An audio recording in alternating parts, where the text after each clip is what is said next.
예, 묵상하신 말씀 잠시 나누는 시간 갖도록 하겠습니다. 오늘 우리에게 주신 말씀은 에스더서입니다. 에스더서는 성경 중에서도 논란이 좀 많은 책입니다. 가장 주된 이유는 성경이지만 정경으로 66권 안에 포함이 되어 있는 성경 말씀, 하나님의 말씀이지만 하나님에 대한 언급이 전혀 없기 때문에 그렇습니다. 뭐 아시는 분들은 들어보셨을 것 같습니다. 이 에스더서는 전체를 다 봐도 하나님이란 단어가 등장하지 않습니다. 뿐만 아니라 어떤 기도라는 단어라든가 또는 어떤 제사라든가 그 어떤 예배 의식에 대한 언급이나 종교적인 표현이 전혀 등장하지 않습니다. 그래서 유대교 안에서도 이 에스더서를 자신들의 정경으로 인정을 할 것인가에 대한 논란들이 조금 있었고요. 이거 사실은 자기들의 축제일의 그 배경이 된 스토리, 불임절이라고 하는 그들에게 있어서는 승리의 날인 어떤 해방의 날인 그 날을 기념하게 된 이야기를 담고 있는 책임에도 불구하고 그들도 고민을 했던 책이에요. 특별히 기독교에서는 가장 나중에 66권 성경 중에 맨 마지막으로 정경으로 인정이 된 그러한 책이 이 에스더서입니다. 하나님의 이름이 넘쳐나고 또 하나님의 온갖 기적들로 가득 차 있는 다른 성경들과 비교했을 때 전혀 종교적이지도 않고 심지어는 거룩함도 없어 보이는 책입니다. 어느 면에서는 이것이 정경으로 성경 안에 들어왔다는 것이 인정이 됐다는 것이 좀 신기할 정도이지요. 하지만 저는 그런 의미에서 이 에스더서가 더욱 특별하고 의미 있는 책이라고 생각을 합니다. 아주 오래전 좀 이 말씀을 드렸던 기억도 나는데요. 자, 이 에스더서는 페르시아 제국에서 왕비가 된 이것부터가 좀 독특한 이야기죠. 유대인 에스더라는 여인, 여성에 대한 이야기예요. 페르시아 제국의 입장에서 볼 때 유대인이었어요. 이 에스더는. 그럼 당연히 이방인이죠.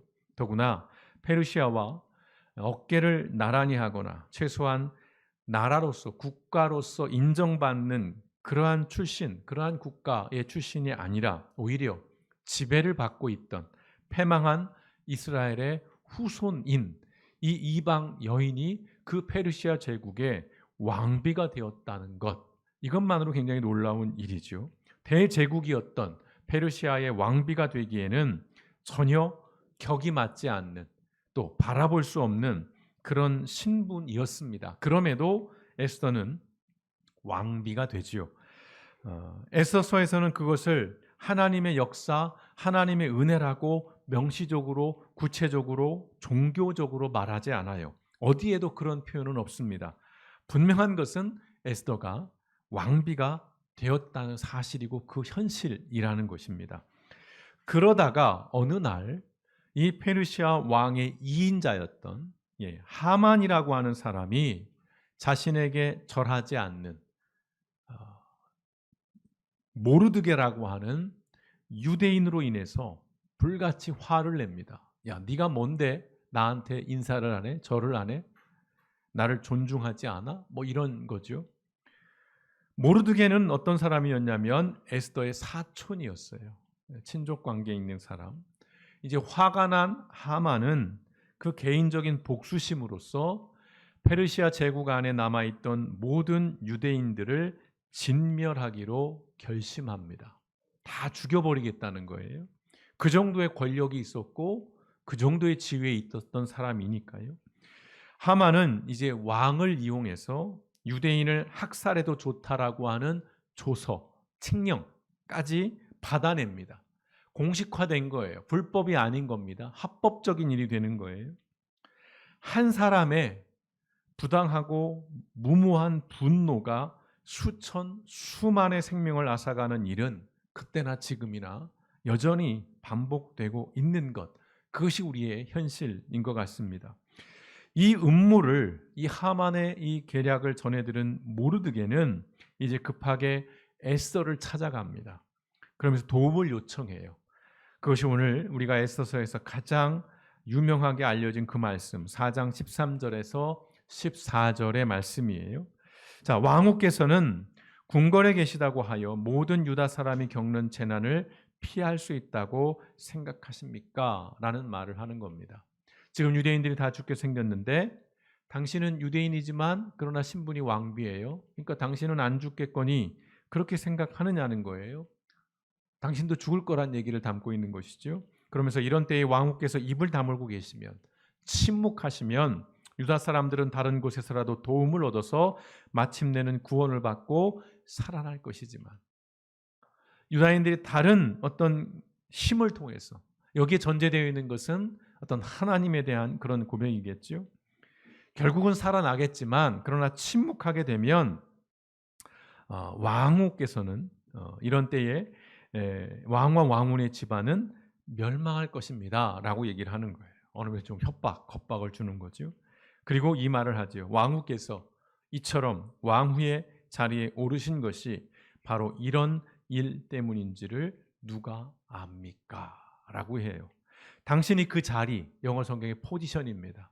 그 위치에 오르게 된 것이 이러한 때, 이 민족의, 동족의 위기 속에서 당신이 무언가를 하라고 그 자리에 하나님께서 당신을 앉혀주신 것이 아니냐, 이런 이야기를 하는 것이죠. 고민과 고심을 하던 에스더, 왜냐하면 에스더도 왕을 만난 지가 벌써 30일이 지나는 시점이에요. 왕이 부르기 전에 왕 앞에 나가면 죽습니다. 자신에게도 목숨이 걸린 일이에요. 고심할 수밖에 없는 것이지요. 그러다가 이 모르드게가 전한 말을 듣고 이제 행동에 나섭니다. 결국 에스더의 용기 있는 결단과 그리고 지혜로운 처신으로 유대인들은 구원을 받습니다. 그리고 유대인을 죽이려고 계략을 꾸몄던 하만이 오히려 장대에 달려서 죽임을 당합니다. 이 에스더서는 유대인들에게는 승리의 기록이에요. 그래서 이 역사, 이 기록을 기념하면서 그들이 불임절이라고 하는 추기를 지킵니다. 이때는 연극을 해요. 그러면서 하만이 등장을 하고 하만이 등장할 때마다 사람들이 조롱하고 비웃고, 결국 이건 승리의 역사니까요. 자신들의 이 승리한 역사를 그렇게 매해 기념을 합니다. 그런데 이 승리의 기록에 하나님이라는 언급이 단 한 번도 나오지 않았다는 것, 또는 신앙적인 결단이나 종교적인 언어들이 등장하지 않는다는 것. 그래서 저는 이 에스더서가 오늘을 살아가는 이 땅의 교회와 우리 그리스도인들에게 더욱 특별하게 그리고 더욱더 무겁게 다가옵니다. 하나님을 언급하지 않았다고 해서 하나님이 없다거나 또는 유대인들이 하나님을 부정한 것이 결코 아니에요. 종교적인 언어를 사용하지 않았다고 해서 세속적이라고 말할 수 없는 것입니다. 신앙적인 결기나 결단이 없었다고 해서 영적이지 않다거나 거룩하지 않은 것이 아니라는 것입니다. 어느 면에서는 오히려 그래서 더 영적인 거예요. 오늘 우리의 교회와 그리스도인들은 어느 면에서는 지나치게 종교적이에요. 오해 없이 이제 들으셔야 합니다. 일상에서 종교적인 언어가 수시로 등장을 해요. 그야말로 주여 주여 하는 것이죠. 말끝마다 하나님의 이름을 언급합니다. 하나님의 뜻을 말합니다. 그리고 하나님의 은혜를 간증해요. 이제 시상식의 시즌이죠.